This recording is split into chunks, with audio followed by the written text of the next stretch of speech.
So I'd like to open this up now. We've got Michelle from Northern Health, David from INLLEN, Phillip from Plenty Valley Community Health, and Andy from Trobe. Has anyone got a first question to open up? You want to break the ice? Okay, we have one up the back here. And if you could just say who you are and where you're from, that'd be much appreciated. Thank you. Yes? Is it working? Got to turn and flick it, I think.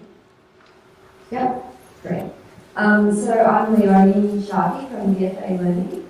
We do an SBAT, a school-based apprenticeship course in allied health. And one of the biggest challenges we have is finding the facilities to match with students to make sure that they can get that experience. And I guess that aged care is one area they can get experience.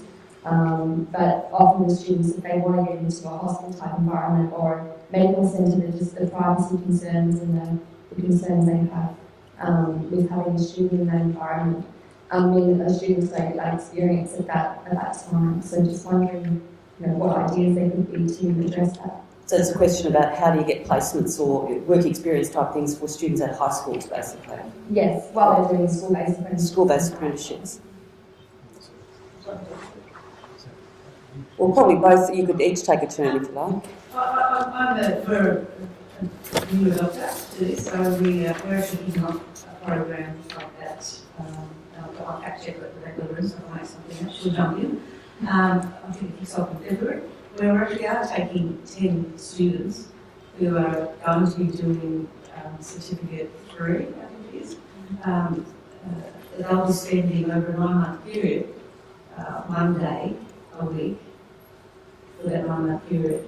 So there'll be 10 students coming to us. So it's a new one for us because we know we have volunteers. We know we had school placements during Year 10, for example. They come to do a week of work experience and get to walk around. So we have a program in place now that they get to see all different parts of exciting parts, boring parts, and the most important parts of the hospital over a week period. So we found that there was something missing, which was about how do we, I know we get them at Year 10, what's going on 11 and 12, is when they start to actually come and be with us and start working with us. I'm sure we're paying for it, but it's actually us about connecting. Students also getting to see it, getting some real experience while they're still starting to link into that engagement. So I'll come back to you until next time. We have a similar experience. So there's a lot of pressure on the student placements because there's been a bulge in the number of students going through, particularly in allied health and medical areas. I mean, we take our past it. I have to get an approach from RMIT or Trobe or something that can be taken or something for more students. I think it's a real problem. I know there's been some very creative thinking about the breadth of them and who else might come into it, whether you get some experience, for example, in Aboriginal health or other areas like that. So I think it's quite challenging, but I think as a public provider, we do an awful lot of it. I suppose we also have to recognise, of course, that it does have an impact on our day-to-day operations, but we try and take as many as we possibly can. But I actually feel for you. I know it must be very hard to actually place students, as many students as you want. We certainly, people going to the health fields, we certainly would like them to have the experience of working in a community-based service and dealing with the clients that we have. We tend to be from a demographic which is probably more challenging than what they might find in some of the private practices. But it is a challenge that I think we're trying to address. David, you might like to make a comment on what we'd like to do. Yeah, I think that's actually a really good question. I think from today, the statistics that you show the industry is very large. In this region, we actually got a very small number of students actually doing training in health industry. So the stuff that Northern's doing is it's actually a bit of a pilot really to see whether it works. But things like school-based apprenticeships have been around for 13 years. They're not new. So there actually are mechanisms to engage young people in this industry.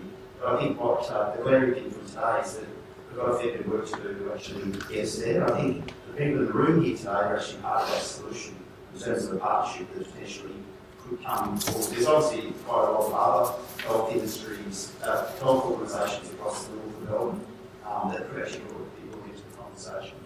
And I think, to your point too, I think red tape is often a big barrier to a lot of this stuff.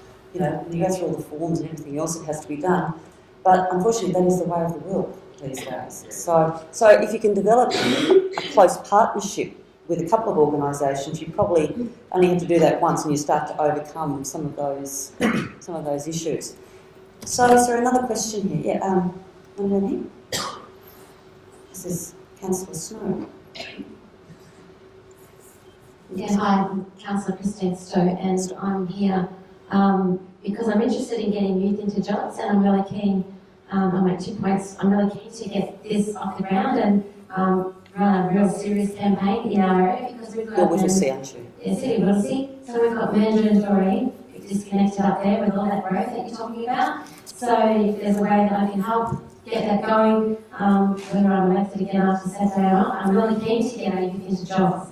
But one of the things that goes with some of the discussion and from my own experience, myself, my daughter, and we're talking about, you talk about Northern Health needing more staff, and I was, when I was out of work, I was trying to get into jobs. There's a few aged care homes around, but you have to send off your resume to some black hole somewhere else, and then they never come back to you. Similar with Northern Health actually as well, because I have had experience with Northern Health where you send your resume off and you never hear anything. Hence LinkedIn. Sorry? Hence LinkedIn. Yeah, well, I'm LinkedIn, but the point I'm getting to is that there seems to be a disconnect. There's a gap in between how we make that personal connection with the kids and lower that barrier to getting in. I mean, you used to go and ask people, for a job, but it just seems that to get into the lower sort of entry-level type positions, there's not that pathway anymore. It just seems to be a disconnect. My daughter's just had a similar experience.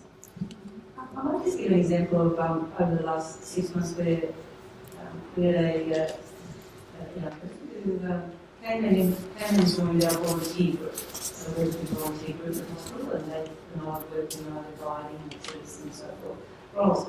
So this young man joined as a volunteer for 6 months, still working night shift at another location, doing his day job, so to speak, and waiting to enrol in Polytech, because he wants to do an HR certificate. Through volunteering, he actually got placed within HR. And the beauty is so you work in HR and volunteer, so you have to experience it, you have to be part of the team and so forth. He enrolled at Polytech, he's now doing his study.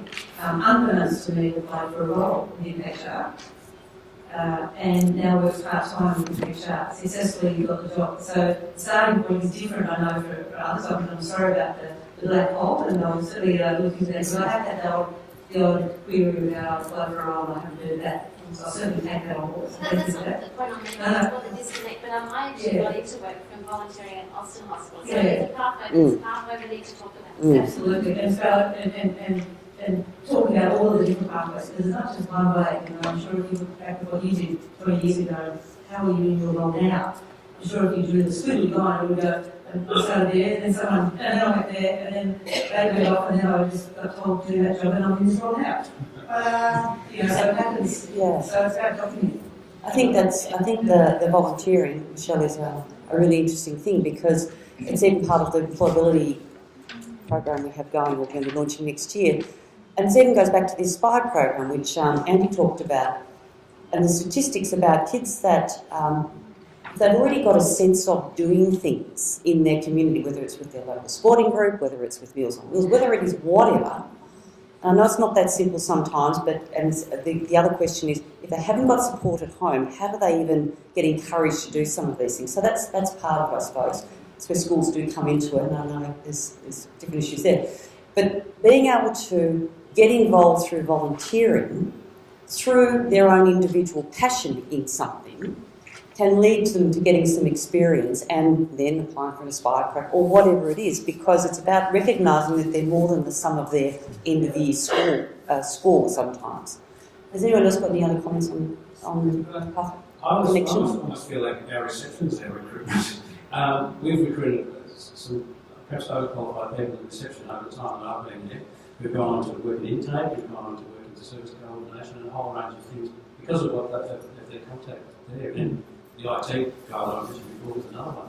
People who actually came in, I think once they were actually in the institution, and which of course is co-located with Northern Health, I think opportunities open up and they right, to demonstrate their skills.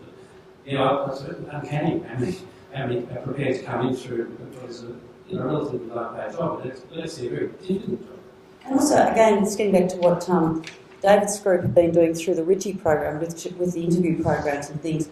People doing those mock interviews are professionals, and there's opportunities for the young people to make connections there and mentoring and whatever. And I suppose it's just that whole partnership and connection again to try and find some pathways and some opportunities, isn't it? I attended a food and beverage forum 2 weeks ago, or probably a month ago now, and the comment I made about that particular district was that it wasn't actually visible to young people. I'll make the same comment around health. I think we've come today and actually open up the box and actually look at health. The number of jobs that are just phenomenal. We sort of have a fairly narrow view on what the industry is, and I think that's actually, actually put back over for young people. We're actually not aware of the breadth of opportunities, and somewhere along the line, they're the things that we're actually looking at, trying to increase the number of young people coming into the sector, that we probably all have a part to play in that. There's another question here, I think, yeah. Monica Rigby from Daniel Willenbeck Workplace Learning. So I support and coordinate secondary school student placements, particularly Austin Health, who offer around 200 placements every year, which sounds phenomenal, but we get about 1,000 applications. So with the 200 that we say yes to, there's 800 that unfortunately we have to say no. Part of that is around the student's area of interest. If they want to actually see a liver transplant, no, that's not going to happen. Really sorry. But also part of that is around the school curriculum, where the students are available at a time that doesn't actually suit the hospital post. But one of the biggest challenges we find, and it follows up from what David just said, is that the students don't know what they don't know. So if we could possibly install a program where students, rather than spending a week shadowing one staff member, actually do a more sort of inspirational program where they get half days in various places, which really opens up their eyes to various opportunities. The biggest bit of positive feedback we get from the students is, I loved what I did, but I learned so many new things. So if that kind of inspiration program could be installed for secondary students, I think that would be really positive. So I've got that from INLLEN. So we have about 10 students each week that come on rotate through the hospital. And they go to a different place morning and afternoon. So in the morning they'll go to outpatients, in the afternoon they'll go to theatre, and they do get to watch, but it's sexy as a liver. They want to go finger clean or something. And then they go to physio, and they'll go and see the different types of disciplines. They come to HR, because that's incredibly sexy going on there. Serious sex stuff. So through the whole week, they do get to see the different, and you're so right. At the end of the week, I've spoken to a few of them, and they just go, oh wow, I love the babies. That was so boring, actually. But the babies were fantastic, so and it's different for every single one. And the interesting part that when I do walk through at the start of the week, for example, when they first start up and they get the housekeeping rules that you can't wear that tomorrow or for this week, and actually put your hair back and do this and do that. So there's no pushback. And then the next day, there's this whole pastoral care also going on with the program at the beginning of the day. And I saw it with someone that I'm redirecting back to the meeting point who did have her hair out. And the coordinator just came and says, hi, how are you? Good to see you. Day 2, you came back and put your hair back, put that away, put that away. And it was just perfect. There was lots of compliance going on. So there was engagement, there was a connection going on. It was like, where we go next? That was pretty cool because I thought, I said, put your hair back. Good response. So that was good. Hi, I'm Josie Roberto from Antonine Catholic College. I don't have a question as much as a request. And following on from our first question about opening up more opportunities for SBATs, certainly work experience. While there are a few places, there really are a few where the kids are screening to get into the different areas to see what's going on in health particularly. The request is that our kids would really love the opportunity to have problems, real life problems to solve. So if you're looking for coders, our teachers at school actually want to be able to provide students with real life situations. So we've got kids who will help solve a problem, whether it's in coding, marketing, something that is specifically scientific. Our kids are screaming for it because we do actually, through the curriculum, and we're not alone, I'm sure. For instance, the new study design for, I think, computing in year 11, the students are supposed to go out and find what the different careers are going to be like in the future. So it's research-based. We're a Catholic school, INLLEN, religious education. Students need to do a community service activity at year 9 and year 10. So that way it exposes them to some of the volunteer organisations, and it helps to demystify how scary or spooky it is to be in an aged care facility or elsewhere. So the earlier we can get into the industry, the better. And if we can work with you with real life problems, the kids can come up with some brilliant ideas. So I was just thinking, is John McDonald still in here, or from Trobe, or someone from that area? Trobe? Yeah. So I just thought it was interesting that our students, go out about seeking, doing some projects and things like that. And I'm just thinking there must be some links through maybe our schools partnerships programs where we could be working on that level to find a project, and my mind's just going without knowing any of the logistics in it, is that maybe it becomes a joint project. There might be something that our students are doing in an area and they could involve some students at a school or something like that. So you start that whole journey through. I don't know what it is, and maybe it's obviously through our external partners, industry, health, whatever, the problem's set. So it's finding a solution. It doesn't have to be on site necessarily, but it's about that collaboration. And then they're learning those whole skills about solving. I don't know what it is, but anyone else got any other comments about that, or have you got a comment about that? So you're... I'm Michelle Roller from School Partnership Program. We rely heavily on our curriculum base, so the She College workshops, for example, where we link our curriculum based at sort of the 9 Year 10 level. And below that, we kind of get them on campus and do activities demystifying university and higher education. But yeah, we rely heavily on our outreach programs to deliver that in link with the schools. So I guess, hopefully something will come out. So it's working through that, and as I said, I think we've all got to think a bit more disruptively if we can about, to me, there's a solution to everything. We can get there eventually. There's another one over here, and we've probably got about another 10 minutes, 5-10 minutes, and then we'll probably have to close up. Hello, I'm Vicky from Community Education, which is the vocational training sector, and I actually come from a health background myself. I really liked, Andy, what you're doing with the pathways to university. Particularly interested in the nursing and early childhood. Is there a pathway from a Cert 4 for ageing support into the diploma of nursing? Or is there a possibility for that to occur? Because that would be the single most frequent question I've had enrolled in PCA and Cert 4, is in college and nursing, and I want to know if that will help them. Yeah, when we first designed the program, we were definitely looking at having a fully nested set of exit points, and that was going to include sort of a PCA starting point or a healthcare assistant starting point, linking into a nursing role and into the degree, etc. So we did look at that, but my understanding, I'm not fully across the training package, but with the new nursing training package that came out that included more of the advanced diploma elements, there's, I think, a need to pick up the Cert 4 and healthcare assistants, I think, as the lead-in. That's the only one that really fits with it anymore.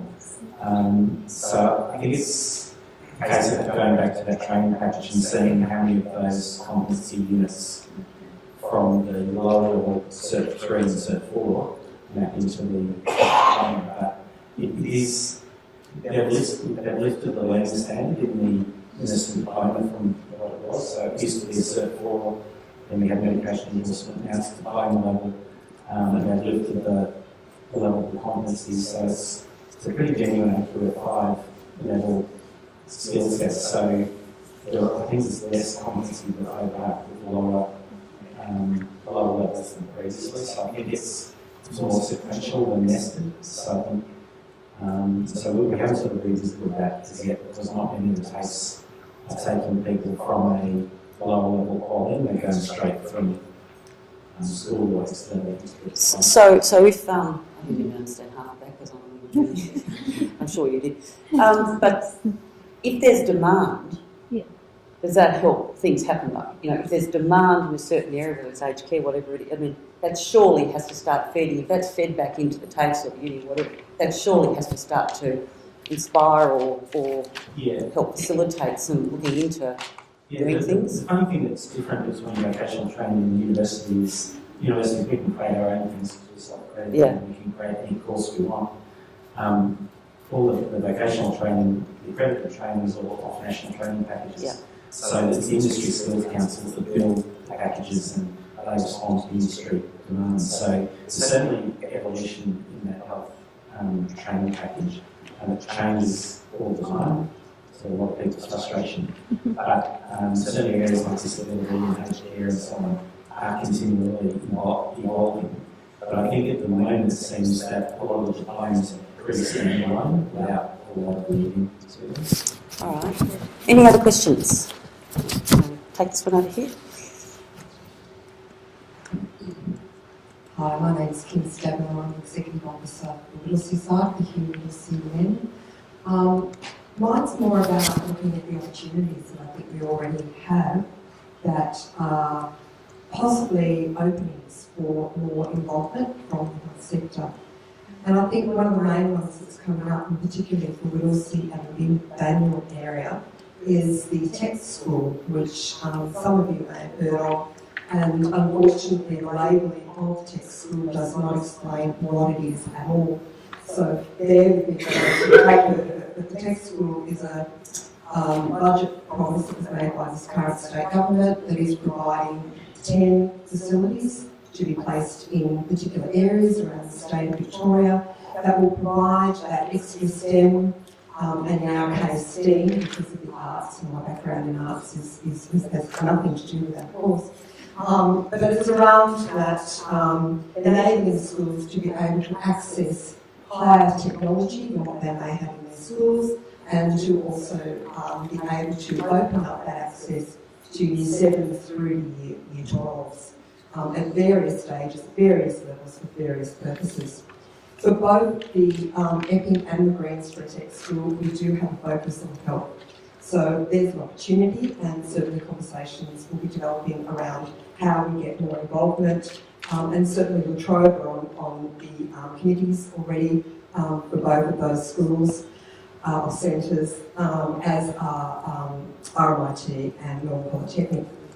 They're being built on Melbourne Polytechnic sites, so that's taken for granted. I guess the other opportunities are around working strongly with the careers networks that are in our spaces, and certainly in Literacy we have very strong Literacy network. Industry tours is something that they have requested, and we've taken up the lead again in that by running one on the 10th of November with plenty of other community help. I believe Sophia, my colleague, who is our workplace engagement officer, is organising that, and I believe that there's a few spaces still on the bus if anybody wants to hop on board. So I will speak to myself or Sophia about that. I think too that through our structured workplace learning program, more and more opportunities are going to open up, and that's certainly new for our particular LEN. So I think we can be increasing and enhancing those opportunities with the health sector through that. Thank you very much. I have a question there, I think. Two more questions from Mark. Yeah, I'm Brad from Autism. We have students at our school, all on the autism spectrum, with a wide range of skills and very few opportunities to get work experience. Many of them wouldn't have the capacity to go onto a Cert 2, but have a lot to offer and would be really loyal, dedicated. Where can they get work experience in your sector? So secondary school, isn't it? Yes. Yeah. Can I say that quickly? Because have clients who are in the same situation and we arrange work experience in conjunction with some of the TAFE colleges, like that. So that's a good question. I think we might take a notice of this. But I think it's a fair and very reasonable question. It's an environment which we can address. And it gets back to, you know, the Trobe's leader in autism research. I suppose you're aware of that, and maybe I don't know how you've had much interaction with the Trobe. Interesting in that whole area of disability or autism.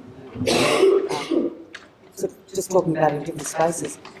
I know here on campus we've been talking a lot about, we have life skills based here on campus, and we try and interact. The life skills is its own RTO and disability organisation, but we try and offer opportunities for the students, the life skills students, to do things, you know, work experience within the university. Now, I think the university is a great place because of the nature and the culture, obviously, sometimes of the university to look at some opportunities like that for work experience for different things for kids. So I'd be very interested in having a conversation, particularly given we're a leader in whole autism research. So there may be some connections we can find there. Don't know. The several ends possible was Melbourne running a program called Community Transition Support, which is actually working with children. She's working with 23 secondary schools to improve opening employment opportunities for young people. And one of the things that we're sort of working through at the moment is young people with disabilities actually getting into better school programs, so they're actually developing skill sets, but also getting into some qualifications. What we found across the entire northwest of Melbourne is that a lot of young people with disabilities are doing very small pieces of their programs, so they're actually not getting the full gamut, so they're only really just dipping their toe into it. And I think as we progress over the next year or two, the intention is to try and encourage special schools to actually become part of their clusters, so that kids are actually getting more mainstream, actually being included in this conversation. Because at the end of the day, kids with autism can be very, very good in some cases with IT-related stuff. Coding is stuff. So there's, I think if we continue this conversation, there are opportunities that can develop. The students, we don't know what you don't know. So you don't know what the money is, you haven't seen it. And if I can speak from my perspective at Northern, we're being so busy on a bit of an answer, we're just getting what we need to have the lights on, you know, to have those right people in the activity being presented, that the embarkment of us going down and having the 1 day a week for the 10 students of the year 10, 11 and 12 next year, something I didn't know until we had some blue skies to look into it. So just driving over here, we were having a conversation about, we did a survey recently and it was around culture and disability, so the workforce that we have, 30% of our workforce was born in Australia, from the diversity and inclusion part, and looking at what's the percentage of our workforce Torres Strait Islander, Aboriginal, Indigenous, disability and so forth, but from different streams. So now we're in a position to look, and maybe, I don't know what I don't know, Sophie, but have a conversation. So we've got one more question? All right. Oh, did you want to say something, Andy? Sorry. Talking on the autism spectrum kids. We're also running these online projects we're actually developing at the moment around cyber security with Oxford Act. And that's targeting sort of set for specifically for high-functioning autistic students. Building sure that I'm the very part of the program that's in partnership with Phillip and that's targeting a specific cohort of autistic students to build into cybersecurity workforce. And the really interesting thing with that is sort of like I have a contract with the Australian Defence Department to build a cohort of 40 of these students. And the reason they're doing it is that every time Defence trains up cybersecurity experts, they get poached by banks and corporates at 3 times the money. So they're very interested in this particular cohort, which has been proven to be higher functioning than an average cohort in terms of once they're into the roles.